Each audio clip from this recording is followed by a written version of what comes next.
Barry, welcome. Thank Tell us about your story. So, first of all, I'm a third generation San Angelino. My grandfather came to Los Angeles in 1907. My father was born there in 1910. And my son currently lives in Los Angeles. So we've had four generations there. And even though I've lived in Asia for the last 25 years, Tokyo the last 20, LA is still my home. And I still think of it fondly and try to get back, except for this year, 6 to 8 times a year. But my story is, if you were to put it in a kind of a genre, would be more of a police procedural. And what I tried to do is, with my main character, Parnell, who's the narrator, and I'll read a short piece of his to give you an idea of what he's like. Kind of a straight-laced Sergeant Friday type guy, and the story sees him sort of change. Maybe not do the most morally correct thing, but does what he feels is the right thing, and that's all that counts.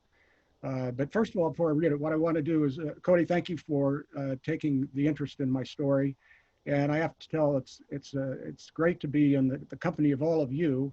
And certainly it's a double honor and a double thrill, for a 72-year-old new writer. So I really appreciate the opportunity.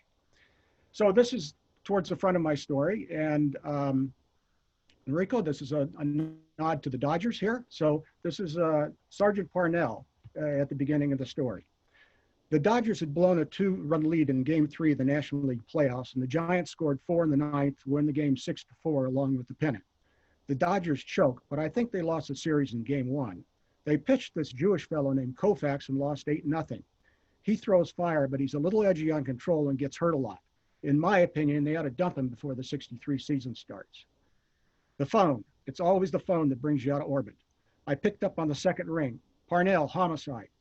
I looked up at my partner, Ed Harbaugh, just as he stuffed the last bite of his peanut butter sandwich in his mouth. Must be 5 o'clock. My watch verified my partner's affinity to routine. Ed and I were up for the next case, and this call was it. In LA, you didn't have long to wait when you were on deck. I scribbled down the facts as they machine gunned in my ear. Blue Sky Flight 741 from Idlewild to LA. Passenger dead in his seat. No obvious sign of trauma. Respond, Blue Sky Terminal 42. I hung up the phone and ripped my notes from the pad. Ed, swallow. We have to get to LAX. And I just wanted to add to one thing, too, is, in my reading, I always like reading things that have the location as a character, and that's also what I tried to do in the story. But again, Cody, thank you very much, and congratulations to all of you.